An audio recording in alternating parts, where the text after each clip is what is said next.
Carton rouge à l'équipe de Retafe.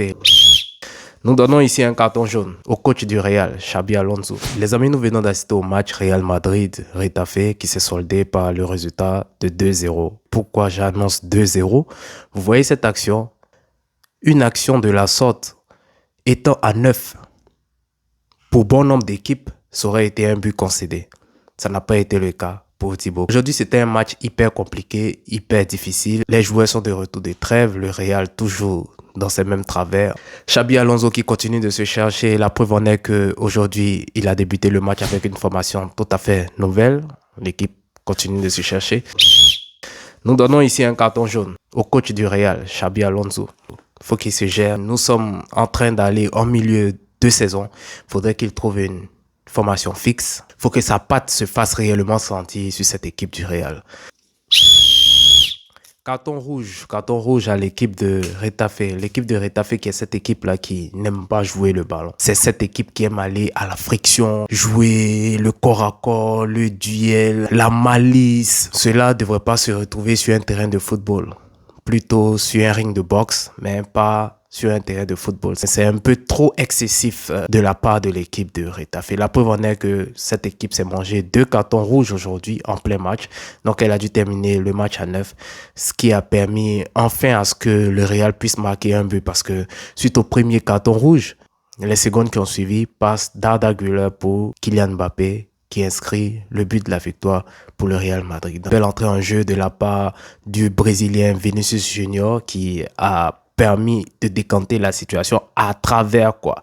Pas à travers ses dribbles, pas à travers un but, mais à travers la provocation, sa dangerosité, l'aura qui dégage, tout ce qu'il a pu apporter. Vinicius a provoqué 2 cartons rouges qui ont permis à déstabiliser l'équipe de Retafe. Mis à part les cartons rouges, le Real s'en serait sorti avec le point du match nul. Fait marquant dans ce match, en début de match, on a assisté à des actions douteuses, litigieuses dans la surface de réparation du Real. D'abord pour Retafe qui réclamait un penalty.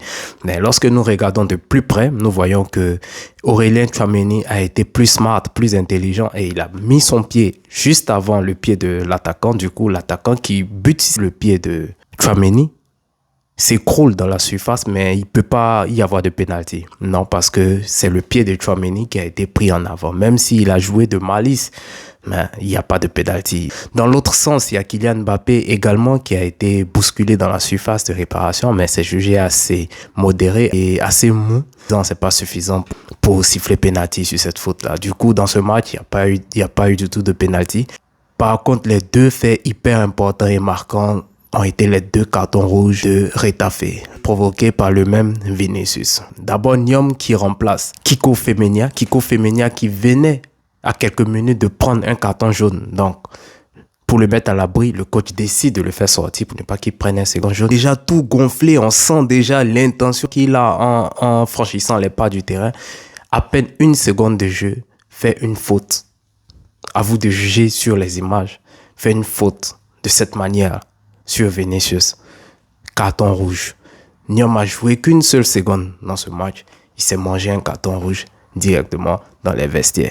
La VAR n'a même pas eu besoin d'intervenir sur cette action-là parce que l'arbitre avait déjà pris sa décision. C'était un carton rouge direct pour une faute d'anti-jeu. Par la suite, Alessandro Christ, toujours sur tout de suite. Il y a eu le but de Kylian Mbappé et par frustration, énervement, il fait un croche-pied à Vinicius, sachant que tu possèdes déjà un carton jaune. Par moment, on ne comprend pas les joueurs. De cette même manière que vous vous entraînez, apprenez aussi à avoir la maîtrise de soi, à méditer, à vous contrôler. C'est très important parce que possédant déjà un carton jaune, what did you expect? À quoi est-ce que tu t'attends? Logiquement, 2e carton jaune, carton rouge pour San Cris et Retafe est en moins. Il joue à 9. Pourquoi le but de Kylian Mbappé est accordé? À vitesse réelle, on se dirait qu'il y a un hors-jeu. Bizarrement, la VAR n'a pas du tout été appelée. C'est quelques instants avant la fin du match, il y a eu une image en griffe là qui nous ont montré pour expliquer qu'un pied qui traînait la VAR là, pas hors-jeu. Mais le temps que ça a pris pour ajuster les positions là les gars, attention. Enfin bref, victoire du Real 1-0 dans un match très difficile. Donc Semaine prochaine, c'est le Classico. Les deux équipes sont en difficulté. On ne peut pas se prononcer sur ce Classico à venir, que ce soit le Real, que ce soit le Barça. Chacun connaît ses difficultés. Aucune équipe n'est actuellement supérieure ou en position de force, mais on peut dire selon les derniers matchs, les statistiques passées, que le Barça est un grand favori parce que ces derniers temps, c'est le Barça qui l'emporte sur le Real. On verra bien ce que Xavi va proposer et comment ce Classico va se passer. Nous avons tous hâte. On se projette déjà sur la semaine prochaine pour voir ce Classico. Les amis, on se dit à très bientôt. C'était la VAR officielle. Portez-vous bien. Que Dieu nous garde. Ciao, ciao.